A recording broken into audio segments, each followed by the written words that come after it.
Hello viewers, Mescal here. Let's do a teardown on this scooter. It looks like somebody's already tried.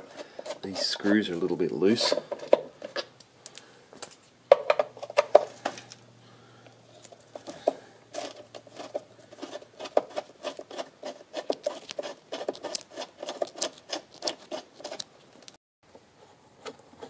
Those screws might be the right thread to put on the fuel saving device on the car. I'll check that out later. Okay, down to the last screw on the deck. Nothing hidden, that's good. Okay, here we go. That'll be the pulse width modulation unit, no doubt. What's that say? Controller, voltage, current, production date, 130318. 130318. The hell's 18?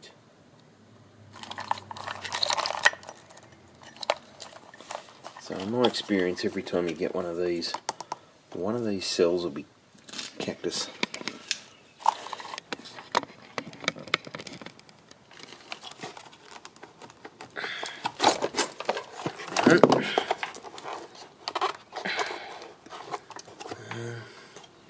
There's double-sided tape down there holding in, well, was holding in one. Perhaps somebody's tried to have a go at fixing this.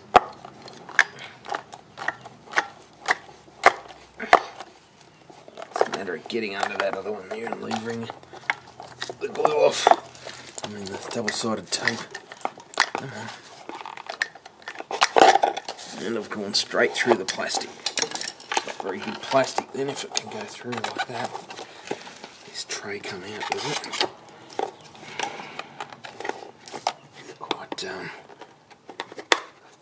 Quite good tape. Give it that much.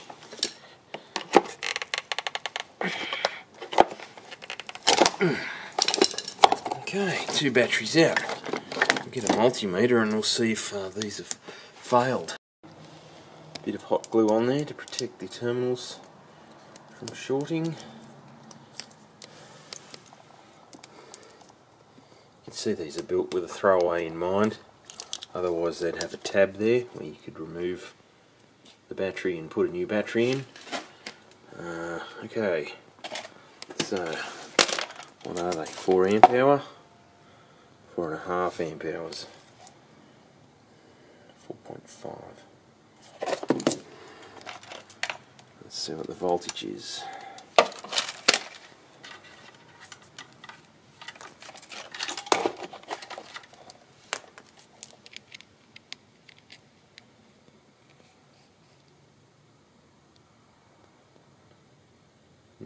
Volts, 9.6.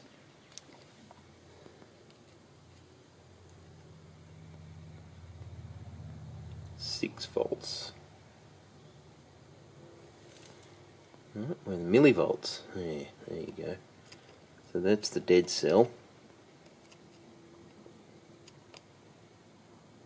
Hang on. Now that I've got a good connection on there, it's actually 11.2. So this is the dead cell.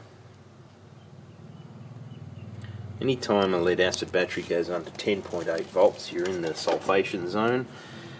You want to get them charged as quickly as possible. Alright, so if we follow this wire up here, one goes to a brake, which will also have a switch in it, so that you can't apply the throttle while the brake is applied. And in this part here, there'll be a magnet and a Hall effect sensor. I'll tear that off now.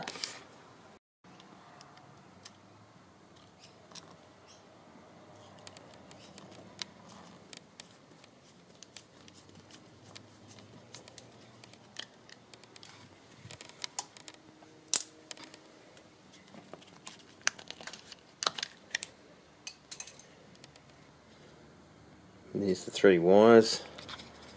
The other end of that'll be the Hall effect. Actually looks like there's a wire broken there. So if we wiggle that, you can see there's a broken wire. And Hall effect sensor will have 3 wires on it. And that's probably why this scooter's not working.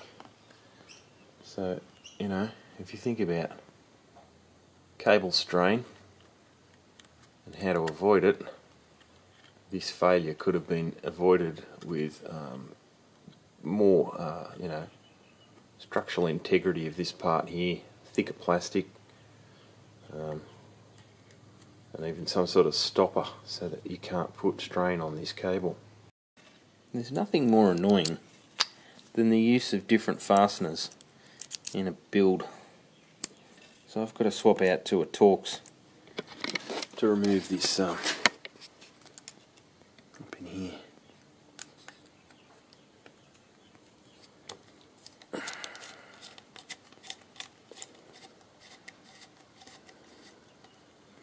Probably could have done it with an Allen key, but the Torx fit. That was the quickest one I could find. Alright, you're going to come off yet? There's my missing one.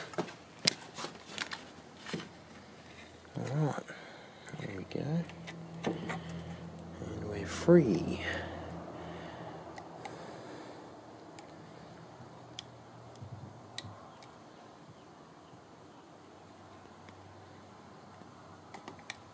It looks like this cone-shaped ring here is press fit and holding everything in. So I'll put a flat screwdriver in there and try to lever that out.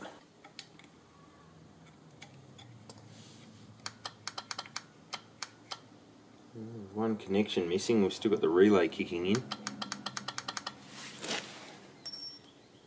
Well, my suspicions are correct. I was just fiddling with this and it must have made connection with the broken terminal, because the scooter jumped into life and moved forward and pushed into my foot down here. So even though we've got a battery under 10 volts, it's still working.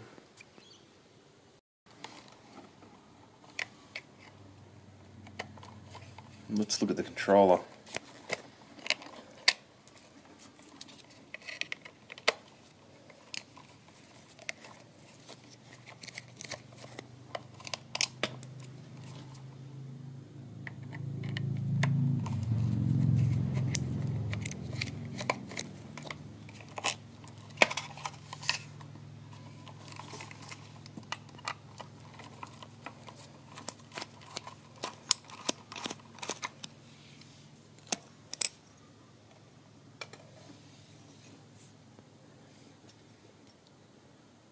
Is that meant to be heat paste?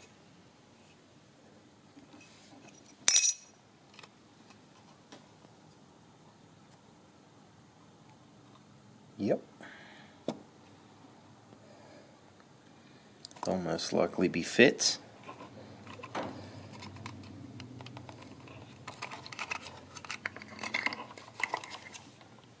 Big relay.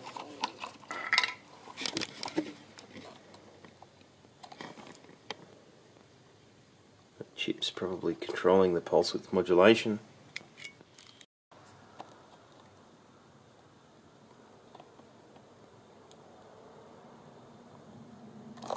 It's upside down, eh?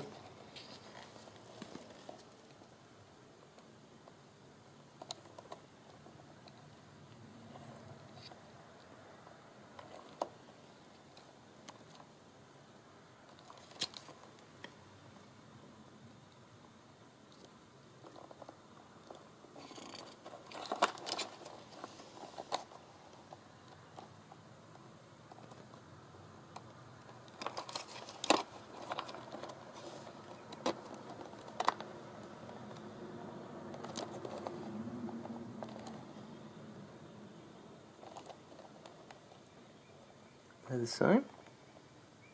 They're not. One's probably NPN and one's probably PNP. That cap should be rated somewhere over 24.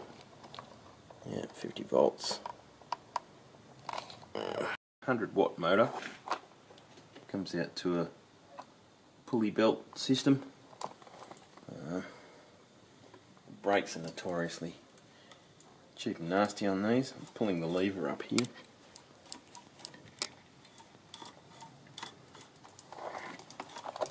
It's amazing how resilient some plug combinations can be.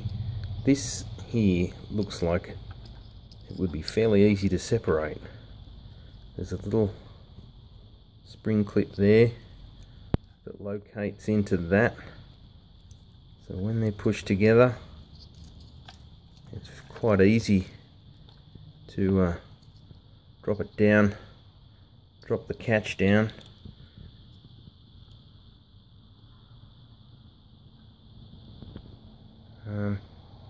But I literally needed this across there, compressing the plug and holding it firmly, and this guy on there to get that plug apart. Crazy, huh? So this being the micro switch plug from the brake mechanism, I do plan to operate this thing out of the scooter. So we're going to make this the remote switch wire, or you know, just twist the wires together so that it's permanently on when that is plugged into the board at that point there. If you do lots of wire stripping and you don't have this tool, you'd be amazed at how much time you would have saved in your life. Watch this.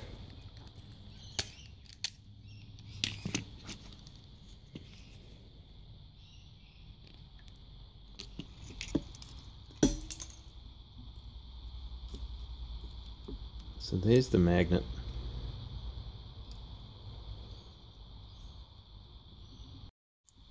So this switch came just out of here. Looks like it's as soon as the throttle's on, that opens. I guess it's another form of safety switch.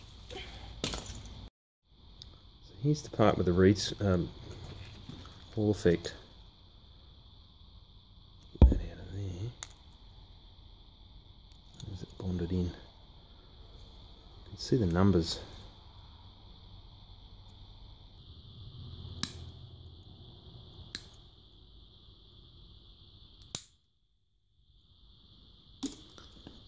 Okay.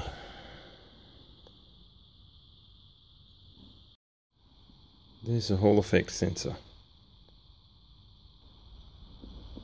Not much chance of soldering the legs back onto that.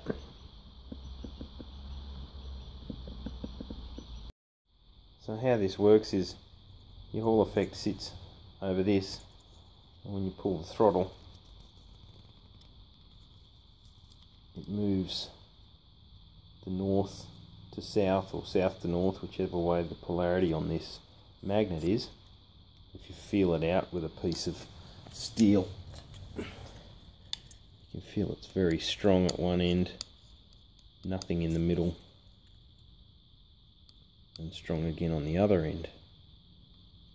So yeah, the voltage is applied to the Hall effect sensor, given there's 3 wires there,